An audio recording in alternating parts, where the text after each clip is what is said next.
Yes people, good morning, good afternoon, good evening to all of you. कैसे सब लोग? Hope so आप सब लोग बहुत बढ़िया रहेंगे। मैं बता दूं, मैं भी बहुत अच्छा हूं। तो चलिए, आपको टीडीएस टीसीएस का रिवीजन लेक्चर ऑलरेडी मिल चुका है, जो कि 2 घंटे से ज्यादा का है। आज हम करने वाले क्विक रिवीजन, मिस रिवीजन का रिवीजन। तो क्विक रिवीजन है वो मैं टीडीएस टीसीएस टॉपिक का कराने वाला हूं, क्योंकि ये टॉपिक सीए इंटरमीडिएट में 8 मार्क्स कवर करेगा, सीए फाइनल में ये 12 मार्क्स कवर करेगा। और 8 या 12 मार्क्स जब कवर करता है तो you can say that that topic is very important for your examination. So just try to listen this lectures. तो चलिए स्टार्ट करते हैं। सबसे पहली सेक्शन टीडीएस में होती है, that is the section number 192। अब एक बात समझना, 192 है वो किस पे टीडीएस काटते हैं? सैलरी जो है वो सैलरी पे टीडीएस कटेगा। क्वेश्चन ये आता है, सर पेयर कौन होना चाहिए? तो pair is a any person, कोई भी पर्सन है वो टीडीएस काटेगा। पेई कौन होना चाहिए? एम्प्लॉय। एम्प्लॉय को अगर आप पेमेंट करते हैं तो टीडीएस कटेगा। लेकिन एक बात बताओ, एम्प्लॉय रेजिडेंट होना चाहिए या नॉन रेजिडेंट? कोई भी चलेगा, रेजिडेंट है नॉन रेजिडेंट, इसी सेक्शन में टीडीएस कटेगा। कौन सी रेट से कटेगा? यहां पे जो टीडीएस कटता है वो बेटा स्लैब रेट से कटेगा। तो जो भी स्लैब रेट रहेगी उस रेट से टीडीएस काटना पड़ेगा। यहां पे कोई भी लिमिट नहीं है। मींस ऑब्वियसली जब बेसिक एग्जामिनेशन से ज्यादा का सैलरी है तो उस पर्टिकुलर केस में टीडीएस कटेगा। एक और चीज समझना, टीडीएस है वो कौन से इवेंट पे काटना है, कौन से टाइम पे काटना है? At the time of payment और crediting the party whichever is earlier. लेकिन एक चीज समझना, यहां पे टोटल 7 ऐसे केसेस होते हैं जिसमें टीडीएस है वो सिर्फ पेमेंट के टाइम पे काटना पड़ेगा। कहां पे? एक तो सैलरी का पेमेंट, एक तुम्हारा ईपीएफ का पेमेंट, एक तुम्हारा विनिंग का पेमेंट, एक तुम्हारा लाइफ इंश्योरेंस पॉलिसी का मैच्योरिटी का पेमेंट, एक तुम्हारा बैंक से कैश विड्रॉ करते हो उसका पेमेंट, और एक आपका कंपलसरी एक्विजिशन हो गया था उसका कंपनसेशन मिल रहा है उसका पेमेंट, एंड डिविडेंड का पेमेंट। यहां पे सिर्फ पेमेंट के टाइम पे टीडीएस काटना है, क्रेडिटिंग द पार्टी के टाइम पे नहीं काटना। एक और चीज समझना कि यहां पे टीडीएस की जितनी भी रेट रहती है वो रेट आपकी फ्लैट रेट रहती है, या उसमें हेल्थ एंड एजुकेशन से सरचार्ज जोड़ना पड़ेगा। Right answer is flat rate. लेकिन एक चीज समझना, दो केसेस में आपको हेल्थ एंड एजुकेशन सेस है और सरचार्ज है वो आपको कंसीडर करना पड़ेगा। एक तो आप पेमेंट अगर नॉन रेजिडेंट फॉरेन कंपनी को कर रहे हो, या फिर आप किसी को सैलरी का पेमेंट कर रहे हो, तो उस पर्टिकुलर केस में आपको हेल्थ एंड एजुकेशन सेस को कंसीडर करना ही पड़ेगा, सरचार्ज को भी करना पड़ेगा अगर सरचार्ज लग रहा है तो। उसके बाद में 192 के बाद में आपकी नेक्स्ट सेक्शन आती है, that is the 192A।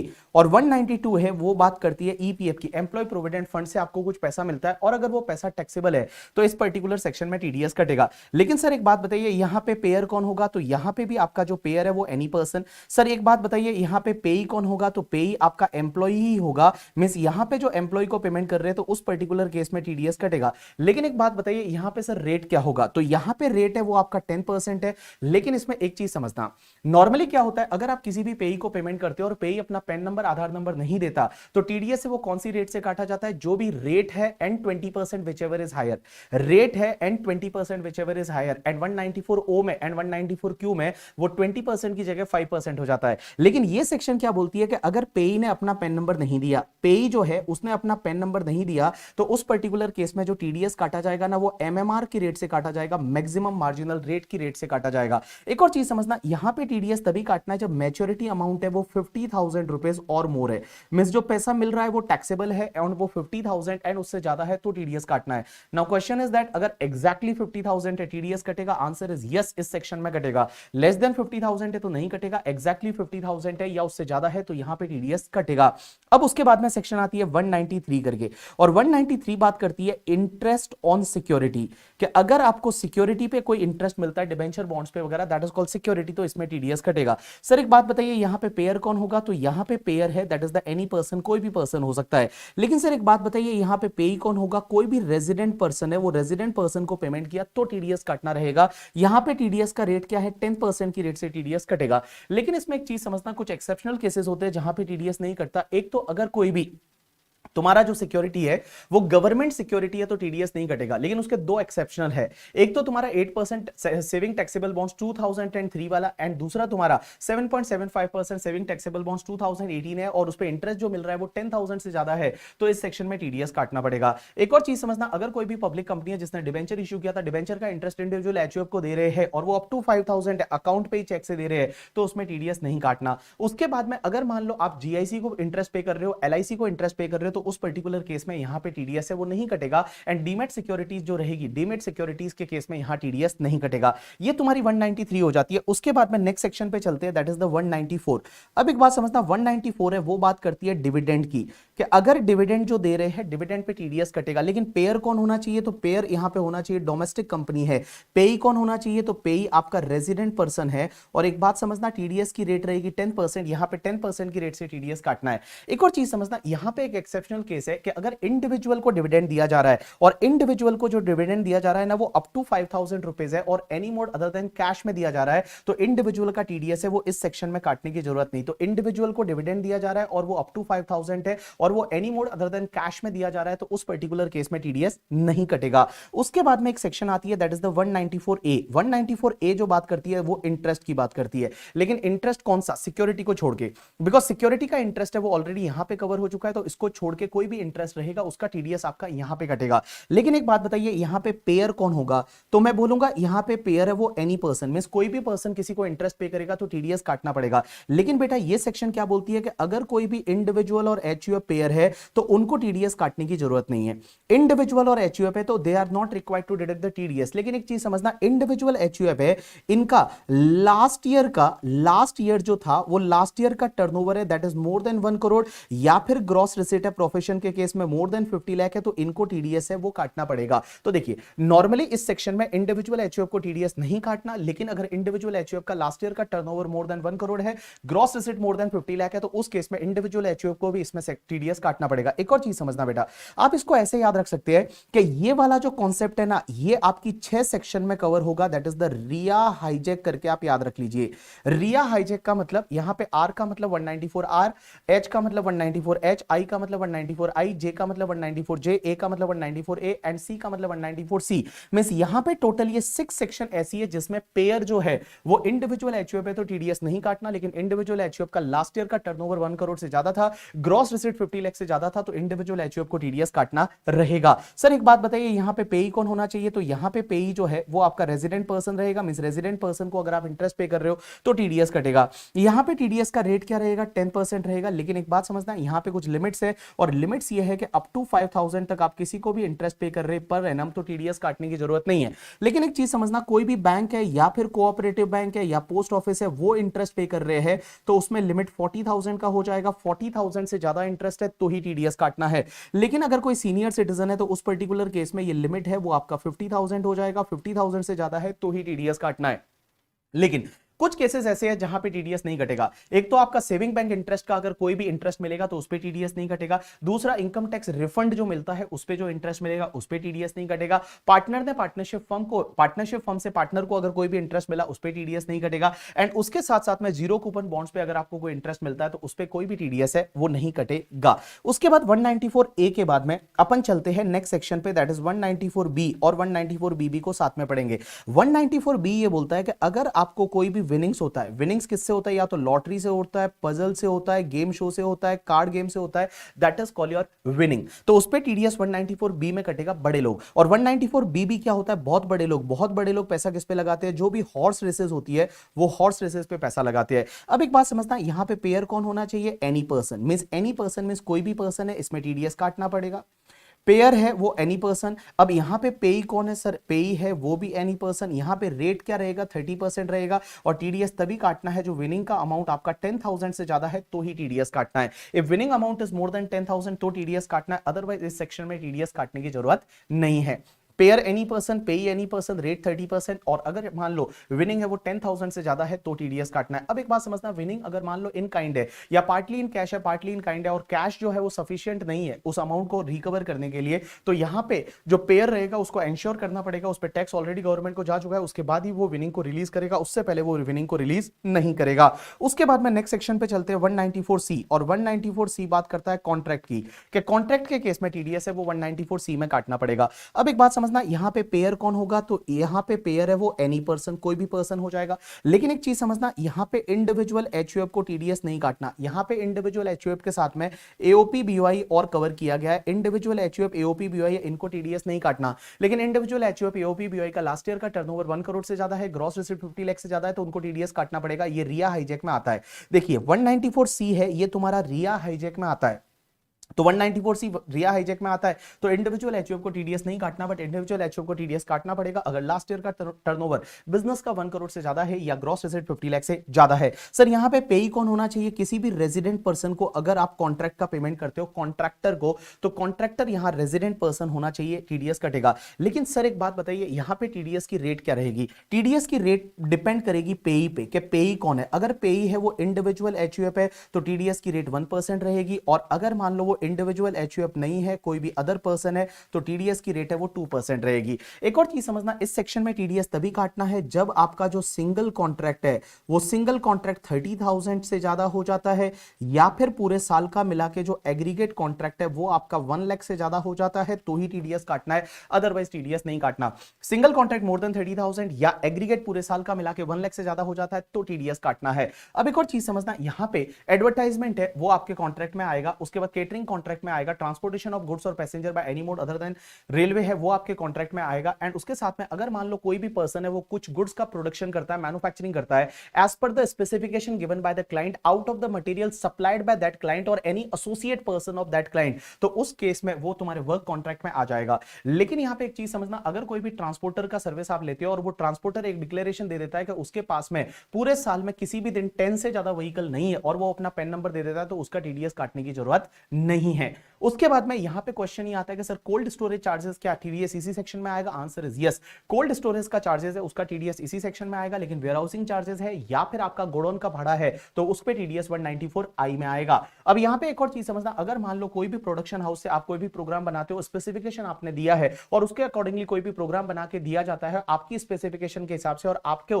Patent जो कॉपीराइट है वो भी आपको ट्रांसफर हो जाता है, तो उस पर्टिकुलर केस में 194C में टीडीएस आएगा। लेकिन एक चीज समझना, अगर मान लो यहां पे ऑलरेडी प्रोड्यूस प्रोग्राम है उसको अगर आप डिस्प्ले करते हो तो उस पर्टिकुलर केस में टीडीएस नहीं कटेगा। एक और चीज समझना, आपका क्लाइंट है वो एडवर्टाइजमेंट एजेंसी को पेमेंट करता है 194C में टीडीएस कटेगा, बट एडवर्टाइजमेंट एजेंसी यानी किसी न्यूज़पेपर को या यहां पे न्यूज चैनल को पेमेंट करती है तो उस पर्टिकुलर केस में टीडीएस काटने की जरूरत नहीं है। एक और चीज समझना, जो भी ट्रांसपोर्टेशन ऑफ गैस होता है या फिर पेट्रोल होता है, तो जो आईओसीएल है वो आईओसीएल क्या करती है, पेट्रोल पंप तक जो गैस है या फिर पेट्रोल डीजल को सप्लाई करती है, तो उस सप्लाई जो करती है सेल करती है, उसके साथ साथ में बहुत सारी बार क्या करते हैं ट्रांसपोर्टेशन चार्जेस भी ले लेते हैं। तो क्या ट्रांसपोर्टेशन चार्जेस लेते हैं उस पर्टिकुलर केस में, क्या ट्रांसपोर्टेशन चार्जेस जो है उस पे टीडीएस है वो आएगा? आंसर इज नो, बिकॉज यहां पे कॉन्ट्रैक्ट है वो सेल का कॉन्ट्रैक्ट माना जाएगा, और पेट्रोल पंप स्टेशन जो है वहां तक फिलिंग स्टेशन तक सेल का कॉन्ट्रैक्ट है, और यहां पे इवन ट्रांसपोर्टेशन चार्जेस बिल में अलग से बताया हुआ है तो भी उस पे टीडीएस नहीं आएगा। एक और चीज समझना, यहां पे जब जॉब वर्क का बिल बनता है तो उसमें मटेरियल की कॉस्ट भी होती है और लेबर की कॉस्ट भी रहती है, तो क्या मटेरियल वाले कॉस्ट रहेगा उस पे टीडीएस काटना है? आंसर इज नो, मटेरियल वाले पे टीडीएस नहीं काटना है, सिर्फ बाकी वाला जो कंपोनेंट रहेगा उस पे टीडीएस काटना है। लेकिन बिल में अगर सेपरेटली नहीं बताया हुआ है तो जो टोटल अमाउंट रहेगा उस पे आपको टीडीएस काटना रहेगा। ये आपका 194C हो जाता है। अब एक चीज समझना, 3 सेक्शन है वो सिमिलर सेक्शन है, उसको मैं एक साथ में ले रहा हूं। एक तो तुम्हारी सेक्शन है 194D करके, और 194D को आप याद रखेंगे दलाल। दलाल का मतलब होता है इंश्योरेंस एजेंट का कमीशन, तो जो कमीशन रहता है किसका, इंश्योरेंस एजेंट का, उस पे टीडीएस 194D में करता है। एक सेक्शन होती है 194G, जी का मतलब याद रखेंगे गैम्बलिंग। गैम्बलिंग कौन सिखाता है, लॉटरी एजेंट, तो जो कमीशन रहता है किसका, लॉटरी एजेंट का, तो लॉटरी एजेंट के कमीशन पे टीडीएस 194G में कटेगा। और एक सेक्शन होती है 194H। 194H का मतलब होता है जो भी अदर कमीशन एंड ब्रोकरेज रहेगा उस other commission and brokerage pay TDS 194H में कटेगा। अब एक समझना, इन तीनों सेक्शन में पेयर कौन रहेगा, तो सबसे वाली पहली सेक्शन है उसमें बेटा पेयर है वो एनी पर्सन है, मींस कोई भी पर्सन है तो चलेगा। दूसरी वाली जो सेक्शन है उसमें भी जो आपका पेयर रहेगा वो एनी पर्सन है, और 194H में भी पेयर एनी पर्सन है। लेकिन एक बात बताओ, 194H है वो रिया हाईजैक में आता है, तो इसका मतलब ये हुआ कि यहां पे कोई भी अगर इंडिविजुअल है या एचयूएफ है वो पेयर है तो उसको टीडीएस नहीं काटना। लेकिन इंडिविजुअल एचयूएफ का लास्ट ईयर का टर्नओवर 1 करोड़ से ज्यादा है या ग्रॉस रिसीट 50 लाख से ज्यादा है तो इंडिविजुअल एचयूएफ को टीडीएस काटना रहेगा। सर यहां पे पेई कौन है, तो पहली वाली सेक्शन में पेई है वो रेजिडेंट पर्सन है, मींस किसी भी रेजिडेंट पर्सन को अगर आप कमीशन एंड ब्रोकरेज पे करते हो, सॉरी कमीशन पे करते हो इंश्योरेंस एजेंट को, रेजिडेंट एजेंट है तो यहां पे टीडीएस कटेगा। सर यहां पे दूसरी वाली 194G में जो है रेजिडेंट पर्सन नहीं, वहां पे एनी पर्सन लिखा हुआ है, और एक बात बताओ 194H में लिखा हुआ है रेजिडेंट पर्सन है तो टीडीएस कटेगा। अब एक चीज समझना, इन तीनों ही सेक्शन में आपकी जो रेट रहेगी वो 5% रहेगी, 5% की रेट से टीडीएस काटना है, और टीडीएस तभी काटना है जो कमीशन आप पे कर रहे हो वो 15,000 पर एनम से ज्यादा है। किसी भी पर्सन को जो कमीशन पे कर रहे हो या क्रेडिट कर रहे हो वो 15,000 पर एनम से ज्यादा है तो ही टीडीएस काटना है। तो देखो तीनों सेक्शन है वो सिमिलर है, तीनों में रेट है वो 5% है और लिमिट है वो 15,000 है। लेकिन एक चीज समझना, 194H से रिलेटेड कुछ क्लेरिफिकेशन है। पहला क्लेरिफिकेशन तो ये है कि कोई भी सिक्योरिटी से रिलेटेड अगर कोई भी कमीशन रहेगा, कमीशन एंड ब्रोकरेज सिक्योरिटी से रिलेटेड, जैसे अंडरराइटर कमीशन वगैरह रहेगा, तो उस पे कोई भी टीडीएस है वो नहीं कटेगा। एक और चीज समझना, ये बीएसएनएल एमटीएनएल वाले क्या करते हैं, जो कॉल सेंटर जो बूथ होते हैं, वो कॉलिंग बूथ वाले जो पीसीओ रहते हैं, उनको जो कमीशन देते हैं उस पे कोई भी टीडीएस है वो टीडीएस काटने की जरूरत नहीं है करके। यहां पे 194D, जी और एच है वो कंप्लीट हो जाता है। उसके बाद में अपन बात कर रहे हैं 194DA करके। 194DA का मतलब होता है death after. Death after means आपको डेथ आफ्टर क्या चीजों की सिक्योरिटी चाहिए, आपको चाहिए यहां पे लाइफ इंश्योरेंस पॉलिसी। तो एक चीज समझना, अगर कोई लाइफ इंश्योरेंस पॉलिसी है और उसका मैच्योरिटी हो जाता है और वो मैच्योरिटी टैक्सेबल है, तो इस पर्टिकुलर सेक्शन में टीडीएस कटेगा। सबसे पहले पेयर कौन होगा, तो इस सेक्शन में पेयर होगा एनी पर्सन, मींस कोई भी पर्सन है उसको टीडीएस काटना है। पेई कौन होगा, resident person, means resident person को अगर आप पे कर रहे हो मैच्योरिटी अमाउंट तो टीडीएस काटना है। यहां पे रेट रहेगी 5% और इसमें टीडीएस तभी काटना है जब मैच्योरिटी अमाउंट है वो मैच्योरिटी अमाउंट 1 लाख रुपीज और मोर है, means maturity amount 1 lakh rupees और मोर है तभी टीडीएस काटना है। रेट क्या रहेगी, 5%। एक और चीज समझना, यहां पे टीडीएस है ना वो सिर्फ इनकम कंपोनेंट पे करता है।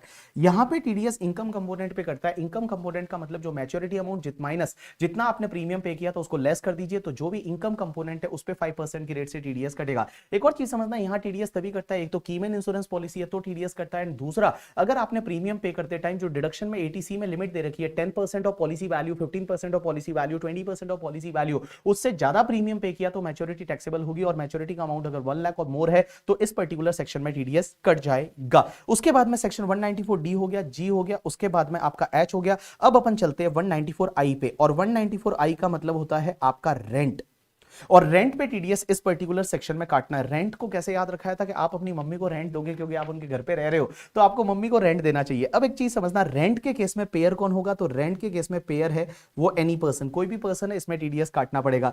पेई कौन होगा, रेजिडेंट पर्सन, रेजिडेंट पर्सन को पेमेंट कर रहे हैं तो टीडीएस काटना। एक और चीज समझना, यहां मैंने बोला पेयर में एनी पर्सन, लेकिन ऑब्वियसली यहां पे इंडिविजुअल और एचयूएफ को टीडीएस नहीं काटना। इंडिविजुअल और एचयूएफ को टीडीएस क्यों नहीं काटना, क्योंकि यहां पे ये रिया हाईजैक में आता है।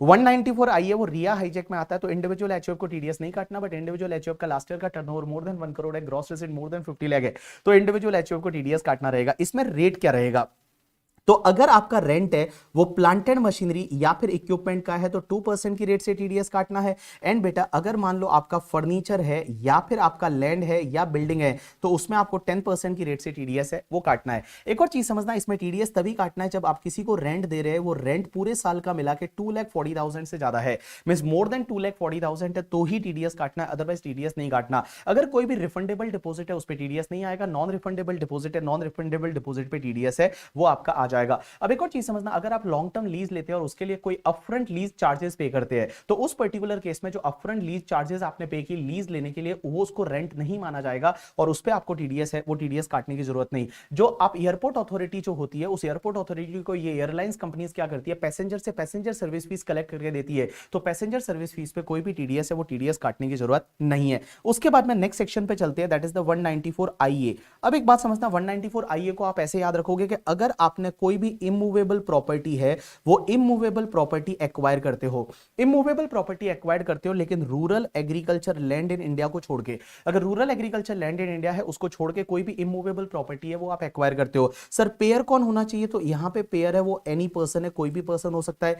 पेई कौन होना चाहिए, आपका रेजिडेंट पर्सन होना चाहिए। एक बात समझना, यहां पे टीडीएस की रेट 1% है। 1% किस पे, या तो कंसिडरेशन या फिर stamp duty value whichever is higher. जो कंसिडरेशन इज और stamp duty value whichever is higher है उस पे 1% की रेट से टीडीएस आएगा। एक और चीज समझना, इस सेक्शन में टीडीएस तभी आएगा जब या तो आप जो कंसिडरेशन पे कर रहे हो या फिर स्टैंप ड्यूटी वैल्यू, इन दोनों में से कोई भी चीज अगर आपका 50 लाख रुपीस और मोर हो जाता है, 50 लाख रुपीस और मोर हो जाता है तो ही टीडीएस काटना है, अदरवाइज टीडीएस नहीं काटना। तो मैंने क्या बोला, देखिए 194 इमोल प्रॉपर्टी एक्वायर करते हो, पेयर एनी पर्सन, पेई रेजिडेंट पर्सन, रेट रहेगा 1% ऑफ कंसिडरेशन और stamp duty value. And consideration और स्टैंप ड्यूटी वैल्यू में से एक भी चीज अगर आपका 50 लाख रुपीस और मोर हो गया तो इस पर्टिकुलर सेक्शन में 194 में टीडीएस काटना पड़ेगा। उसके बाद में चलते हैं 194 पे। एक बात समझना, 194 का मतलब होता है इमूवेबल प्रॉपर्टी है उसको आपने रेंट पे लिया, मींस इमूवेबल प्रॉपर्टी को आप भाड़े पे लेते हो तो इस पर्टिकुलर केस में टीडीएस कटेगा। लेकिन सर रेंट तो ऑलरेडी 194 में चला गया है,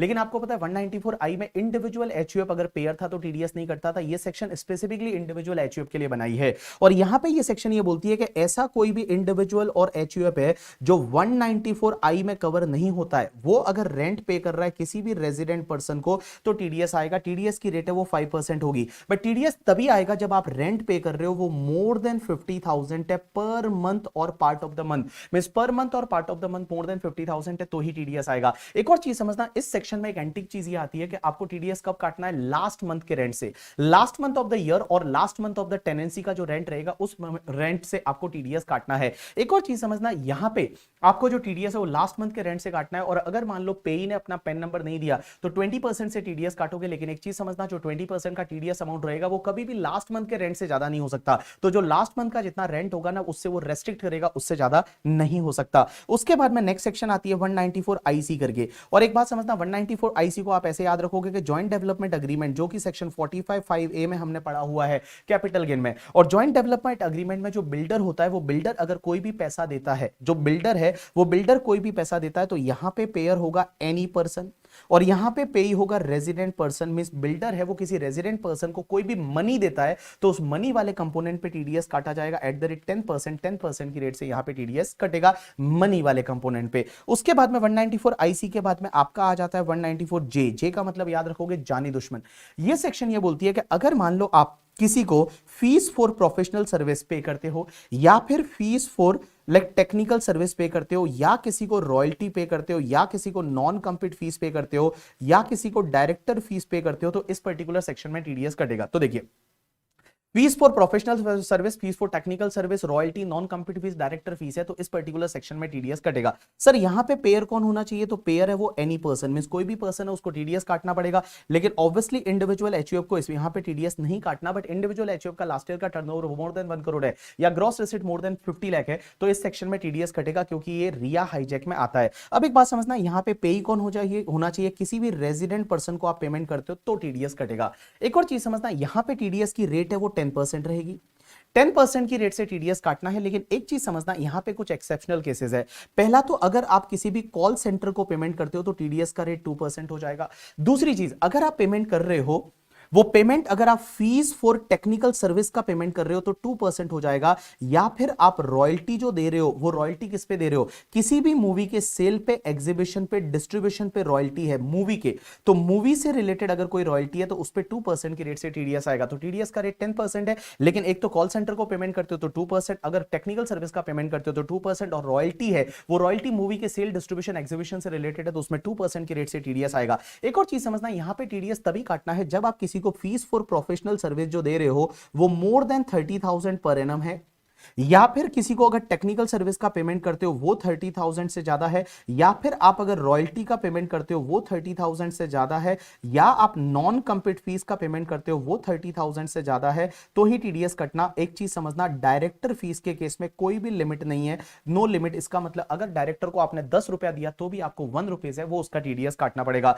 तो डायरेक्टर फीस अगर आप किसी को कुछ भी पेमेंट करोगे तो डायरेक्टर फीस पे टीडीएस की कोई भी लिमिट नहीं है। बट आपका प्रोफेशनल सर्विस है, टेक्निकल सर्विस है, रॉयल्टी है, नॉन कंप्लीट फीस है, उस पर 30,000 का लिमिट है। और एक और चीज समझना, ये लिमिट सेपरेटली देखी जाएगी। अगर आपने किसी पर्सन को 25,000 का प्रोफेशनल फीस पे किया, 25,000 का रॉयल्टी पे किया, उसका टीडीएस काटने की जरूरत नहीं है। एक और चीज समझना, यहां पे ये सेक्शन ये बोलती है कि अगर आप प्रोफेशनल सर्विस पे करते हो, लेकिन वो प्रोफेशनल सर्विस अगर आप पर्सनल पर्पस के लिए पे कर रहे हो, इंडिविजुअल एचयूएफ है वो प्रोफेशनल सर्विस अगर पर्सनल पर्पस के लिए लेता है तो इस पर्टिकुलर सेक्शन में टीडीएस नहीं कटेगा। ऐसा कॉन्सेप्ट 194C में भी आता है। अगर आपका पर्सनल नेचर का कोई भी कॉन्ट्रैक्ट है तो इवन इंडिविजुअल एचयूएफ का लास्ट ईयर का टर्नओवर मोर देन 1 करोड़ है या ग्रॉस रिसीट 50 लाख से ज्यादा है तो भी यहां पे टीडीएस है वो आपका नहीं आएगा। एक और चीज समझना, यहां पे अगर आप पर्सनल नेचर का है तो इसमें टीडीएस नहीं आएगा। एक और चीज समझना, इंडिविजुअल एचयूएफ पे इवन उनका लास्ट ईयर का टर्नओवर मोर देन 1 करोड़ है या ग्रॉस रिसीट 50 लाख से ज्यादा है, लेकिन अगर उसने किसी को रॉयल्टी का पेमेंट किया या नॉन कंप्लीट फीस का पेमेंट किया तो टीडीएस काटने की जरूरत नहीं है। मींस इंडिविजुअल एचयूएफ जिसका लास्ट ईयर का टर्नओवर मोर देन 1 करोड़ है या gross receipt more than 50 lakh है, उसमें इस सेक्शन में टीडीएस काटना है।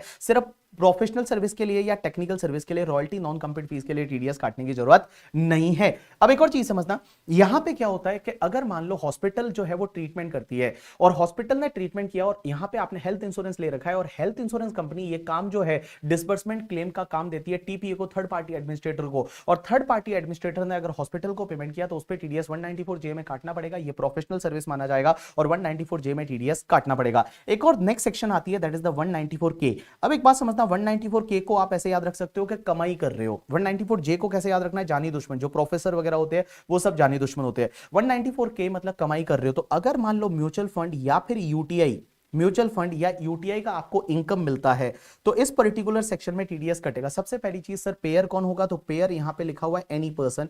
एनी पर्सन का मतलब कोई भी म्यूचुअल फंड या यूटीआई आपको पेमेंट करता है। पेई कौन होना चाहिए, तो यहां पे कोई भी रेजिडेंट पर्सन है, रेजिडेंट पर्सन को पेमेंट करोगे तो टीडीएस कटेगा। 10% की रेट से टीडीएस कटेगा, लेकिन इसमें एक लिमिट ये होती है कि 5000 से ज्यादा का पेमेंट है तो ही टीडीएस काटना है, अदरवाइज टीडीएस काटने की जरूरत नहीं है। उसके बाद नेक्स्ट सेक्शन पे चलते हैं 194 एलए करके। 194 एलए मतलब आपकी इमूवेबल प्रॉपर्टी ला का मतलब होता है कंपलसरी एक्विजिशन। तो अगर मान लो आपकी जो इमूवेबल प्रॉपर्टी है वो इमूवेबल प्रॉपर्टी का कंपलसरी एक्विजिशन हो जाता है, उस पे कंपनसेशन मिलता है, इस पर्टिकुलर सेक्शन में टीडीएस कटेगा। सर पेयर कौन होना चाहिए, तो इस पर्टिकुलर सेक्शन में पेयर है वो एनी पर्सन है। पेई कौन होना चाहिए, रेजिडेंट पर्सन को पेमेंट करते हो तो टीडीएस काटना है, 10% की रेट से टीडीएस कटेगा। एक और चीज समझना, इस सेक्शन में टीडीएस तभी कटेगा जब आपको कंपनसेशन मिल रहा है ना वो 2,50,000 पर एनम से ज्यादा है। मींस 2,50,000 पर एनम से ज्यादा है, मींस जो आपको कंपनसेशन मिल रहा है वो 2,50,000 पर एनम से ज्यादा है तो ही टीडीएस काटना है। यहां पे आपका एग्रीकल्चर लैंड है, जो रूरल एग्रीकल्चर लैंड है उस पे टीडीएस नहीं कटेगा, और अर्बन एग्रीकल्चर लैंड का अगर इनकम है वो एग्जेम्प्ट हो रहा है 1037 में तो उस पर्टिकुलर केस में भी टीडीएस नहीं कटेगा। 194 एलए के बाद में नेक्स्ट सेक्शन होती है that is the 194 M. M का मतलब होता है मिक्स ऑफ सेक्शन, और ये सेक्शन ये बोलती है कि अगर मान लो आप किसी को कॉन्ट्रैक्ट का पेमेंट करते हो या फिर प्रोफेशनल सर्विस का पेमेंट करते हो या फिर किसी को कमीशन का पेमेंट करते हो या फिर ब्रोकरेज का पेमेंट करते हो, तो यहां पे मिक्स ऑफ सेक्शन हो गया कि 194 सी में कॉन्ट्रैक्ट पड़ा था, 194 जे में प्रोफेशनल फीस पड़ा था, कमीशन ब्रोकरेज 194 एच में पड़ा था। तो किसी भी पर्सन को अगर आप कमीशन या फिर ब्रोकरेज या प्रोफेशनल सर्विस या कॉन्ट्रैक्ट का ये सबका मिला के पेमेंट करते हो। अब एक बात समझना, यहां पे पेयर कौन होना चाहिए, तो पेयर में एक बात बताइए, उन सब सेक्शन में इंडिविजुअल एचयूएफ को अलग किया था क्योंकि 194 सी, 194 एच एंड 194 जे में इंडिविजुअल एचयूएफ है, उसको टीडीएस नहीं काटना था अगर लास्ट ईयर का टर्नओवर मोर देन 1 करोड़ नहीं है एंड तो मतलब वो आपके रिया हाईजेक में आता था। अब एक चीज समझना, यहां वहां पे इंडिविजुअल एचयूएफ को टीडीएस नहीं काटना था। एज वेल एज 194 सी में और 194 जे में तो ये लिखा था कि अगर आप पर्सनल पर्पस के लिए वो सर्विस लेते हो तो आपको टीडीएस नहीं काटना, तो उन सेक्शन में टीडीएस नहीं काटना। क्या इस सेक्शन में टीडीएस काटना पड़ेगा, आंसर इज यस। तो यहां पे पेयर में आएगा ओनली इंडिविजुअल और एचयूएफ, और कौन से इंडिविजुअल और एचयूएफ, जो 194 सी में, 194 जे में, 194 एच में कवर नहीं होते वो वाले इंडिविजुअल एंड एचयूएफ। पेमेंट किसको कर रहे हो आप, रेजिडेंट पर्सन को कर रहे हो तो टीडीएस काटना पड़ेगा। यहां पे टीडीएस की रेट 5% है,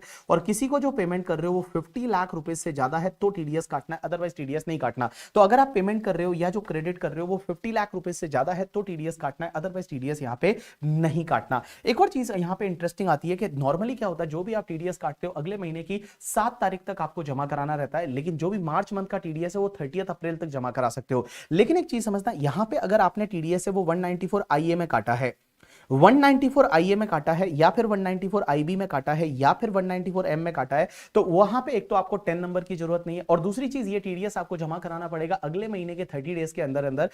फॉर्म फाइल करना पड़ेगा, 26 क्यूबी, क्यूसी एंड क्यूडी है वो आपको फॉर्म फाइल करने पड़ते हैं। उसके बाद में नेक्स्ट सेक्शन आती है दैट इज द 194 एन करके। एन का मतलब क्या होता है, आप क्या करते हो, बैंक से नोट निकालते हो, और जब बैंक से आप नोट निकालते हो वहां पे ये सेक्शन आ जाती है 194 एन। 194 एन क्या बोलती है कि अगर आप कैश विदड्रॉ कर रहे हो तो जो कैश है वो कैश विदड्रॉ कर रहे हो, इस सेक्शन में टीडीएस कटेगा। पेयर कौन होना चाहिए, कोई भी बैंक या फिर कोऑपरेटिव बैंक या पोस्ट ऑफिस है वो पेयर है। यहां पे पेई कौन है, एनी पर्सन, मींस कोई भी पर्सन पेई है, यहां पे टीडीएस कटेगा। लेकिन टीडीएस की रेट क्या रहेगी पता है, 2% टीडीएस कटेगा in excess of the 1 crore of cash withdraw.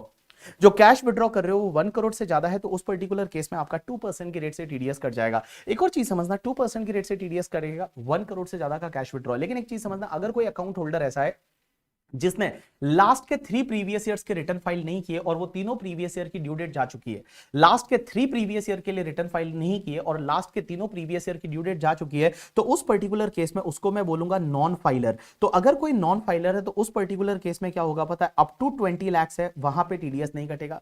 लेकिन जो भी बेटा 20 लाख से ज्यादा का कैश विड्रॉ होगा और 100 लाख तक होगा 1 करोड़ तक, उस पर 2% की रेट से टीडीएस, और जो भी 1 करोड़ से ज्यादा वाला कैश विड्रॉ रहेगा उस पर 5% की रेट रेट से टीडीएस है वो कटेगा। अब एक चीज समझना, इसमें लिमिट कितनी हुई, 1 करोड़ के ऊपर वाला कैश विड्रॉ है तो एक्जैक्टली 1 करोड़ के ऊपर वाले पे टीडीएस काटना है करके, ठीक है। और 20 लाख वाली लिमिट में 20 लाख के ऊपर वाले पे टीडीएस काटना है, 20 लाख तक टीडीएस नहीं काटना है, 20 लाख से लेकर 1 करोड़ तक 2%, 1 करोड़ के ऊपर वाला रहेगा उस पे 5% की रेट से टीडीएस कटेगा। एक और चीज समझना, यहां पे कैश विड्रॉ अगर अपनी गवर्नमेंट करती है, स्टेट गवर्नमेंट, सेंट्रल गवर्नमेंट वो कैश विड्रॉ करती है तो टीडीएस नहीं कटेगा। अगर कोई भी बैंक है, कोऑपरेटिव बैंक है, पोस्ट ऑफिस है, वो कैश विड्रॉ करते हैं तो टीडीएस नहीं कटेगा। अगर एटीएम ऑपरेटर है वो कैश विड्रॉ करता है तो टीडीएस नहीं कटेगा। या फिर जो तुम्हारे सीआरएस होती है, कैश रिप्लेसमेंट एजेंसी, जो भी बैंक में कैश को एटीएम में रिप्लेस करती है, वो टीडीएस, वो अगर कैश विड्रॉ करती है टीडीएस नहीं कटेगा। अगर कोई भी एजेंट है या ब्रोकर है जो कि पीएम उसमें दैट इज द जो किसान मंडी होती है एपीएमसी, उसमें अगर काम करता है, एग्रीकल्चर प्रोड्यूस मार्केट कमेटी, तो टीडीएस नहीं कटेगा। और जो मनी चेंजर रहता है वो अगर कैश विड्रॉ करता है तो वहां पे टीडीएस नहीं कटेगा।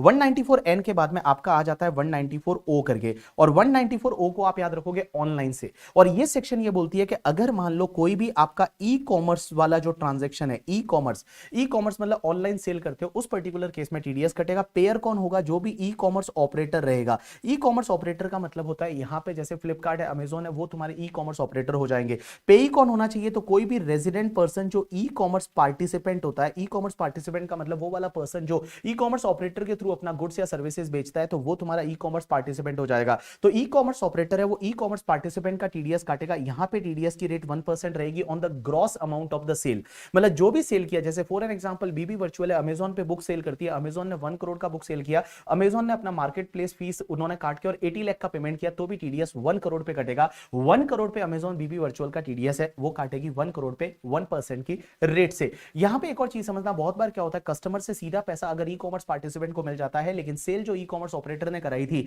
तो उस पर्टिकुलर अमाउंट पे भी टीडीएस यहां पे कटेगा। एक और चीज समझना, यहां पे टीडीएस काटने की जरूरत नहीं है अगर ई कॉमर्स पार्टिसिपेंट है वो इंडिविजुअल एंड एचयूए पे, एंड ई कॉमर्स पार्टिसिपेंट है उसने अपना पैन नंबर या फिर आधार नंबर दे दिया है, एंड ई कॉमर्स पार्टिसिपेंट की जो टोटल सेल हो रही है वो पूरे साल की सेल मिला के 5 लाख से ज्यादा नहीं है। अगर ये तीनों कंडीशन सेटिस्फाइड हो जाती है तो इस पर्टिकुलर सेक्शन में टीडीएस है वो टीडीएस नहीं आएगा।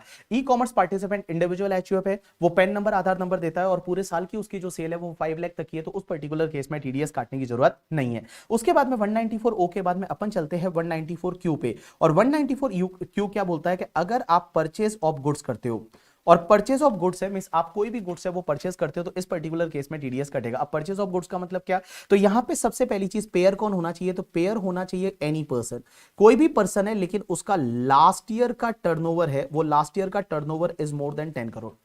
लास्ट ईयर का टर्नओवर है वो 10 करोड़ से ज्यादा है। Pair is any person, last year का टर्नओवर है वो 10 करोड़ से ज्यादा है। पेई कौन होना चाहिए, कोई भी रेजिडेंट पर्सन है वो रेजिडेंट पर्सन होना चाहिए, लेकिन गुड्स कितने का परचेज किया है, 50 लाख रुपए से ज्यादा का है, 50 लाख रुपीस से ज्यादा का गुड्स परचेज किया है, तो बेटा जो भी in excess of the 50 lakh रहेगा ना, उस पे 0.1% की रेट से बायर टीडीएस काटेगा। तो देखिए 194Q सेक्शन क्या बोलती है, 194Q जो सेक्शन है वो ये बोलती है कि यहां पे पेयर कौन होना चाहिए, that is the any person जिसका लास्ट ईयर का टर्नओवर 10 करोड़ से ज्यादा है। लास्ट ईयर का टर्नओवर है वो, लास्ट ईयर का टर्नओवर आपका 10 करोड़ से ज्यादा है। पेई कौन होना चाहिए, रेजिडेंट पर्सन, और अगर 50 लाख से ज्यादा का गुड्स है तो उस पर्टिकुलर केस में 50 लाख के ऊपर वाले अमाउंट पे 0.1% की रेट से यहां पे टीडीएस काटा जाएगा। एक चीज समझना, इस सेक्शन में टीडीएस काटा जाएगा at the time of payment और crediting the party whichever is earlier. लेकिन एक चीज समझना, बायर एडवांस में पेमेंट कर लेता है तो उस पर्टिकुलर केस में जीएसटी कंपोनेंट पे भी टीडीएस कटेगा। अगर आपके पास बिल पहले आ गया तो जीएसटी कंपोनेंट पे टीडीएस नहीं कटता, लेकिन बिल पहले नहीं आया, आपने पेमेंट पहले कर दिया, तो जितना आप पेमेंट कर रहे हो उस पे आपको टीडीएस काटना पड़ेगा। ऑब्वियसली एवरी ईयर का 50 लाख तक छोड़ दीजिए, 50 लाख के ऊपर वाली परचेज अगर किसी पर्सन से होती है तो इस पर्टिकुलर सेक्शन में टीडीएस है वो काटना पड़ेगा अंडर सेक्शन 194Q। अब एक और चीज समझना, एक सेक्शन रह गई दैट इज द 194P करके, और 194P को आप ऐसे याद रखोगे कि अगर कोई पेंशनर पर्सन है, पेंशनर होता है ना जिसको पेंशन मिलती है, ये सेक्शन ये बोलती है कि अगर कोई पर्सन ऐसा है जिसकी एज हो गई है इस ईयर में 75 इयर्स और मोर, मीन 75 इयर्स और मोर की एज हो गई है, और उसकी दो ही तरह की इनकम है, एक तो उसको क्या मिल रहा है, पेंशन मिल रहा है, और पेंशन उस अकाउंट में मिल रहा है जिस अकाउंट से उसको इंटरेस्ट भी मिलता है। मींस बैंक में कोई एक ही अकाउंट है जिसमें पेंशन आ रही है और उसी से इंटरेस्ट मिल रहा है। तो इस केस में क्या होगा कि जो भी बैंक है वो नोटिफाइड बैंक होनी चाहिए, वो किसी भी इस रेजिडेंट पर्सन को पेमेंट करेगी तो उसकी खुद की इनकम जो है वो बैंक निकालेगी। वो रेजिडेंट पर्सन क्या करेगा, जो 75 इयर्स और मोर हो गया, वो एक स्टेटमेंट फाइल करेगा जिसमें वो इनकम की डिटेल देगा और वो बोलेगा मेरे ये डिडक्शन वगैरह है, वो डिडक्शन वगैरह को कंसीडर करेगी बैंक, और बैंक क्या करेगी कि उसकी जो भी पेंशन की इनकम है, इंटरेस्ट की इनकम है, उस पर टैक्स निकालेगी। टैक्स निकालने के बाद जो भी टैक्स आता है, जो उसमें से पेंशन पे अगर टीडीएस कट चुका है तो उसको लेस कर देगी, बाकी वाले अमाउंट पे इंटरेस्ट में से टीडीएस है वो काटा जाएगा। एक चीज समझना, इस सेक्शन में अगर टीडीएस कट जाता है तो उस पर्टिकुलर केस में उस पर्सन को अपना रिटर्न फाइल करने की जरूरत नहीं है। That person is not required to file the return, that person is not suppose to file the return, उसको रिटर्न फाइल करने की जरूरत नहीं है। उसके बाद 194 के बाद में एक सेक्शन होती है 194 करके, और ये 194 वाली सेक्शन इसी साल आई है। ये सेक्शन ये बोलती है कि अगर आप बिजनेस में किसी को कोई भी बेनिफिट देते हो या परक्यूजिट देते हो, बिजनेस में किसी को कोई भी बेनिफिट देते हो या परक्यूजिट देते हो तो आपको टीडीएस काटना पड़ेगा। यहां पेयर में कौन लिखा हुआ है? एनी पर्सन, कोई भी पर्सन है, यहां पे टीडीएस काटना पड़ेगा। लेकिन एक बात समझना, यहां पे पेयर में मैंने बोला हुआ है एनी पर्सन, लेकिन ऑब्वियसली यहां पे इंडिविजुअल और एचयूएफ को टीडीएस नहीं काटना। लेकिन इंडिविजुअल एचयूएफ का लास्ट ईयर का टर्नओवर मोर देन 1 करोड़ है, ग्रॉस रिसीट 50 लाख से ज्यादा है, तो इंडिविजुअल एचयूएफ को टीडीएस काटना पड़ेगा। आप पेमेंट किसको कर रहे हो? किसी भी रेजिडेंट पर्सन को कर रहे हो, यहां पे टीडीएस कटेगा। मैं कुछ बेनिफिट दे रहे हो, कुछ परक्यूजिट दे रहे हो। अब एक और चीज समझना, यहां पे टीडीएस की रेट है वो 10% रहेगी, और यहां पे टीडीएस तभी काटना है जब आप किसी को बेनिफिट दे रहे हो वो पूरे साल का मिला के 20,000 से ज्यादा है, मींस पर एनम 20,000 से ज्यादा है, तो ही यहां पे टीडीएस काटना है 10% की रेट से। एक और चीज समझना, ये वाली सेक्शन है ना, ये आपकी 1 जुलाई 2022 से आई है, उससे पहले से नहीं है। तो जून तक का जो भी परक्यूजिट बेनिफिट दिया उस पे टीडीएस नहीं काटना, जुलाई से जो भी बेनिफिट परक्यूजिट दिया उस पे टीडीएस काटना पड़ेगा। दिस इज द सेक्शन 194 करके। अब इससे रिलेटेड बहुत सारे क्लेरिफिकेशन वगैरह है जो मैंने आपको नॉर्मल वाला जो रिवीजन लेक्चर है उसमें मैं आपको बता चुका हूं करके। So this is all about the TDS की सेक्शंस करके, ठीक है। चलिए अब अपन चलते हैं टीसीएस में। तो टीसीएस के केस में सर सबसे पहली चीज तो यह है कि टीसीएस के केस में सेक्शन कौन सी होनी चाहिए, दूसरी चीज उसका नेचर क्या है, तीसरी चीज सर एक बात बताइए, टीसीएस है वो कलेक्ट कौन करता है? नॉर्मली जो सेलर होता है ना वो सेलर कलेक्ट करता है। किससे कलेक्ट करता है? बायर से कलेक्ट करता है। सर रेट क्या है एंड कंडीशन क्या है? तो एक बात समझना, सबसे पहली सेक्शन होती है 206C का सब सेक्शन 1 करके, 206C सब सेक्शन 1। ये सेक्शन है ना 5 गुड्स कवर करती है। कौन कौन से 5 गुड्स कवर करती है? सबसे पहले अगर मान लो आप जो सेल कर रहे हो कौन सा, alcoholic liquor for human consumption, means alcoholic liquor for human consumption, उस पे 1% की रेट से टीसीएस आएगा। दूसरा, अगर आप सेल करते हो स्क्रैप करके, तो स्क्रैप के केस में 1% की रेट से टीसीएस आएगा। उसके बाद में अगर आप कोल, लिग्नाइट या आयरन ओर सेल कर रहे हो उस पे 1% की रेट से टीसीएस आएगा। अगर आप timber and forest product sale कर रहे हो तो उस पे 2.5% की रेट से टीसीएस आएगा। एंड अगर आप तेंदू लीव सेल कर रहे हो तो उस पे आपका 5% की रेट से टीसीएस आएगा। तो देखिए सेक्शन 206C सब सेक्शन 1 ये बोलती है कि 5 गुड्स ऐसे होते हैं जिसपे टीसीएस आएगा। पहले आप ऐसे याद रख सकते हो, जो तेंदू लीव्स बीड़ी पत्ता होती है उस पे 5%, टिम्बर फॉरेस्ट प्रोडक्ट पे 2.5%, यहां पे उसके बाद में alcoholic liquor for human consumption, scrap and coal, lignite, iron और रहेगा, उस पे 1% की रेट से टीसीएस आएगा। अब एक बात समझना, इसमें सेलर कौन होना चाहिए? Any person, but obviously individual HUF को टीसीएस यहां तभी कलेक्ट करना है जब लास्ट ईयर का टर्नओवर 1 करोड़ से ज्यादा है या ग्रॉस रिसीट 50 लाख से ज्यादा है। पे बायर कौन होना चाहिए? कोई भी पर्सन है चलेगा। यहां पे रेट क्या होनी चाहिए? रेट में डिस्कस कर चुका हूं। अब यहां पे एक चीज समझना, यहां पे कुछ कंडीशन ये है कि बायर अगर मान लो ये डिक्लेरेशन दे देता है, बायर ये डिक्लेरेशन दे देता है कि ये जो भी गुड्स खरीद रहा है वो किसी और गुड्स के मैन्युफैक्चरिंग में यूज होने वाला है या पावर जनरेशन में यूज हो रहा है, तो उस पर्टिकुलर केस में यहां पे टीसीएस है वो कलेक्ट करने की जरूरत नहीं। एक और चीज समझना, अगर बायर मान लो इन गुड्स को पर्सनल कंजम्पशन के लिए खरीदता है, पर्सनल कंजम्पशन का मतलब होता है जैसे मान लो खुद के पीने के लिए दारू खरीदते हो या खुद को जलाने के लिए कोयला खरीदते हो, तो उस पर्टिकुलर केस में इस सेक्शन में टीसीएस नहीं आएगा। उसके बाद में एक सेक्शन होती है 206C सब सेक्शन 1C। ये क्या बोलती है कि अगर मान लो कोई भी पार्किंग लॉट है, अगर कोई भी पार्किंग लॉट है या फिर आपका टोल प्लाजा है या फिर कोई भी माइंस एंड क्वेरी है, इसको क्या करते हो? अगर आप लीज एंड लाइसेंस पे देते हो, लीज एंड लाइसेंस पे जैसे गवर्नमेंट क्या करती है, कोल माइंस वगैरह लीज पे देती है, तो जो भी लीज रेंट कलेक्ट करेंगे उसके साथ में 2% की रेट से टीसीएस भी यहां पे कलेक्ट करना पड़ेगा। उसके बाद में आपकी एक सेक्शन आती है that is the 206C sub section 1F। F को याद रखोगे, फरारी मोटर व्हीकल। अगर मान लो आपने कोई मोटर व्हीकल सेल किया और वो मोटर व्हीकल सेल किया वो 10 लाख रुपए से ज्यादा है, तो 10 लाख रुपए से ज्यादा की वैल्यू है तो यहां पे 1% की रेट से पूरे कंसिडरेशन पे टीसीएस आ जाएगा। तो कोई भी मोटर व्हीकल सेल करता है तो सेलर जो है वो क्या करेगा, आगे वाले बायर से 1% की रेट से टीसीएस कलेक्ट करेगा। लेकिन इसमें एक चीज समझना, अगर कोई सेलर है उसमें अगर मान लो यहां पे टीसीएस रिटेल सेल पे ही आएगा। अगर होलसेल सेल हो रही है, जैसे बीएमडब्ल्यू इंडिया ने नवनीत मोटर को मोटर व्हीकल सेल किया तो वहां टीसीएस नहीं आएगा। नवनीत मोटर ने अगर मान लो आपको मोटर व्हीकल सेल किया तो वहां पे टीसीएस आएगा। उसके बाद में एक सेक्शन होती है दैट इज द 206C का सब सेक्शन 1G करके। ये सेक्शन 2 पार्ट बोलती है कि अगर मान लो आप क्या करते हो, कोई भी पैकेज बुक कराते हो जिसको बोलते हैं ओटीपीपी। ओटीपीपी का मतलब होता है ओवरसीज टूर पैकेज प्रोग्राम। आप फॉरेन घूमना चाहते कराते हो, ओटीपीपी बुक कराते हो, तो ओटीपीपी पे 5% की रेट से टीसीएस आएगा। और दूसरी चीज ये है कि मान लो इंडिया के बाहर आप क्या करते हो, कुछ पैसा भेजना चाहते हो अंडर द एलआरएस स्कीम, और एलआरएस स्कीम में इंडिया के बाहर पैसा भेज रहे हो, वो कितना भेज रहे हो पता है, 7 लाख रुपए से ज्यादा भेज रहे हो। तो 7 लाख रुपए से ज्यादा भेज रहे हो, तो उस पर्टिकुलर केस में जो भी in excess of 7 lakh rupees रहेगा उस पे आपका 5% की रेट से टीसीएस आ जाएगा। तो यहां इन एक्सेस ऑफ 7 लाख पे 5% की रेट से टीसीएस आएगा। लेकिन एक चीज समझना, वो जो पैसा आप इंडिया के बाहर भेज रहे हो, वो अगर आपने एजुकेशनल लोन वाला पैसा है तो उस पर्टिकुलर केस में आपका 5% की रेट से टीसीएस नहीं आएगा, 0.5% की रेट से टीसीएस है वो आ जाएगा। उसके बाद में एक सेक्शन होती है that is the 206C sub section 1 H करके। ये सेक्शन ये बोलती है कि अगर कोई भी सेलर है और सेलर ने क्या किया है, सेलर का लास्ट ईयर का टर्नओवर जो है वो आपका 10 करोड़ से ज्यादा था। तो सेलर का लास्ट ईयर का टर्नओवर 10 करोड़ से ज्यादा था और सेलर ने क्या किया, गुड सेल किया, और गुड सेल किया उसका जो कंसिडरेशन रिसीव हो रहा है ना वो 50 लाख से ज्यादा हो रहा है। तो जो भी in excess of 50 lakh rupees है उस पे आपका 0.1% की रेट से सेलर टीसीएस कलेक्ट करेगा। तो देखिए अगर 206C1H क्या बोलता है कि अगर कोई भी सेलर है जिसका लास्ट ईयर का टर्नओवर है वो 10 करोड़ से ज्यादा है एंड इस साल उसने जो सेल किया था किसी भी पर्सन से जो कंसिडरेशन कलेक्ट कर रहा है वो 50 लाख से ज्यादा है, तो in excess of the 50 lakh वाले पे 1.1% 0.1% है उस रेट से टीसीएस कलेक्ट करेगा, जैसा 194Q में था। और 194Q में क्या था, 0.1% की रेट से, और यहां पे भी है आपका 0.1% की रेट से टीसीएस आएगा। लेकिन एक चीज समझना, 206C1H में सेलर टीसीएस कलेक्ट नहीं करेगा अगर कहीं ना कहीं टीडीएस कट चुका है। तो जैसे 194Q में टीडीएस कट चुका है तो यहां पे सेलर है वो टीसीएस कलेक्ट नहीं करेगा, या फिर कोई भी गुड्स ऐसा है जो ऑलरेडी इन सेक्शन में कवर हो चुका है, मींस 206C सबसेक्शन 1 में या फिर 1C 1F 1G यहां पे कोई गुड्स कवर हो चुका है तो उस पर्टिकुलर केस में आपका 1H है वो 1H नहीं लगेगा। एक और चीज समझना, टीसीएस में भी एक कॉन्सेप्ट ये होता है कि जो भी आपका बायर रहेगा, बायर को अपना पैन नंबर या आधार नंबर देना पड़ेगा। अगर उसने पैन नंबर या आधार नंबर नहीं दिया तो आपकी रेट क्या हो जाएगी पता है, rate multiply by twice the rate, और आपका 5% विच एवर इज हायर की रेट से टीसीएस है वो कलेक्ट करना पड़ेगा। लेकिन एक चीज समझना, अगर section 206C sub section 1H की बात करें तो यहां 5% की जगह आपका 1% की रेट से टीसीएस कलेक्ट होगा। तो बायर ने अपना पैन नंबर नहीं दिया तो ट्वाइस द रेट और 5% विच एवर इज हायर।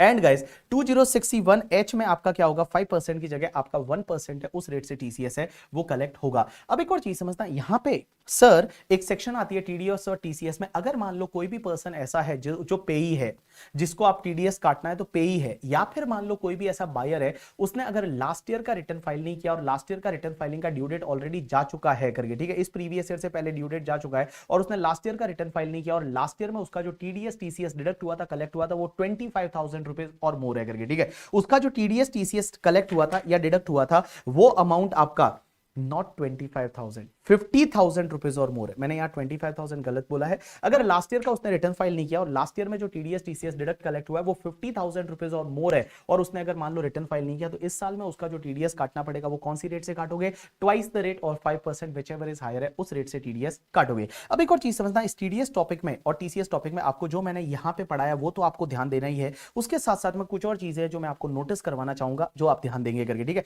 एक बात बताओ, जितनी भी इसमें लिमिट है ना कि उस लिमिट से ज्यादा है तो आपको टीडीएस काटना है, तो उस लिमिट जो है ना वो आप लिमिट को एक बार नोटिस करिए। जैसे आप देखते हो कि विनिंग के केस में मोर देन 10,000 है तो टीडीएस काटना है, कॉन्ट्रैक्ट के केस में more than 30,000 more than 1 lakh है तो टीडीएस काटना है, एग्जैक्ट अमाउंट है तो टीडीएस नहीं काटना, बट 3 केसेस में एग्जैक्ट अमाउंट है तो भी टीडीएस काटना है। कैसे याद रखोगे, एक तो 192A में 192A में 50,000 और मोर बोला है, मींस एग्जैक्टली 50,000 है तो भी टीडीएस काटना है।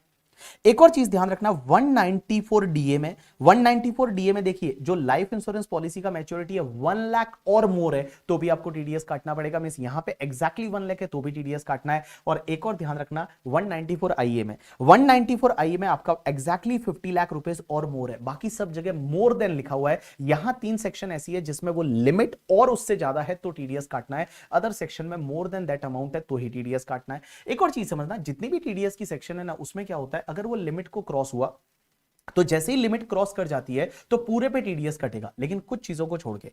एक तो आपका कैश विड्रॉल वाला ध्यान रखना कि कैश विड्रॉल में 20 लाख से ज्यादा है नॉन फाइलर के केस में या 1 करोड़ से ज्यादा है तो ही ऊपर वाले अमाउंट पे टीडीएस काटना है। एक 194Q में याद रखोगे कि 194Q में क्या होता है कि 50 लाख से ऊपर वाला है उसी पे टीडीएस काटना है, 50 लाख से ऊपर वाला रहेगा उस पे टीडीएस काटना है। एक और चीज समझना, अगर मैं टीसीएस की बात करूं तो टीसीएस में भी ऐसा ही है, लेकिन एक चीज ध्यान रखना, यहां एलआरएस वाला केस है जो लिबरलाइज रेमिटेंस स्कीम वाला है, उसमें 7 लाख के ऊपर वाले अमाउंट पे 5% की रेट से है वो टीसीएस है वो कलेक्ट करना है। एक और चीज समझना, टीसीएस के केस में एक तो आपका वो कौन सा वाला 2061G में एलआरएस वाला कि 7 लाख से ऊपर है तो ऊपर वाले अमाउंट पे 5% की रेट से टीसीएस आएगा, और दूसरा 2061H के केस में अगर आपका 50 लाख से ज्यादा है तो 50 लाख के ज्यादा वाले पे आपका टीसीएस है वो 0.1% की रेट से आएगा। एक और चीज समझना सर, टीसीएस कब कलेक्ट किया जाता है, तो टीसीएस कलेक्ट किया जाता है डेबिटिंग द पार्टी और receive the consideration which ever is earlier. लेकिन दो सेक्शन ऐसी है जिसमें सिर्फ रिसीव द कंसिडरेशन के केस में टीसीएस कलेक्ट होगा, एक तो तुम्हारा मोटर व्हीकल के केस में और दूसरा तुम्हारा 2061H के केस में। तो 1H के केस में एंड 1F के केस में, इन दो केसेस में कंसिडरेशन रिसीव्ड होता है तभी आपको टीसीएस है वो कलेक्ट करना पड़ेगा। एक और चीज समझना, जहां पे भी टीडीएस टीसीएस की रेट पड़ी है वो फ्लैट रेट है, लेकिन अगर आप किसी नॉन रेजिडेंट फॉरेन कंपनी का या फिर सैलरी के केस में अगर टीडीएस है तो उस पर्टिकुलर केस में आपको हेल्थ एंड एजुकेशन सेस है या सरचार्ज है उसको आपको कंसिडर करना पड़ेगा करके, ठीक है। चलिए, तो ये जो टीसीएस वाला पार्ट था और टीडीएस वाला पार्ट था जिसको मैंने आपको रिवाइज कराया, और आई थिंक मैंने यहाँ पे 40-45 मिनट लिया और 40-45 मिनट्स में ऑलमोस्ट सेक्शंस है।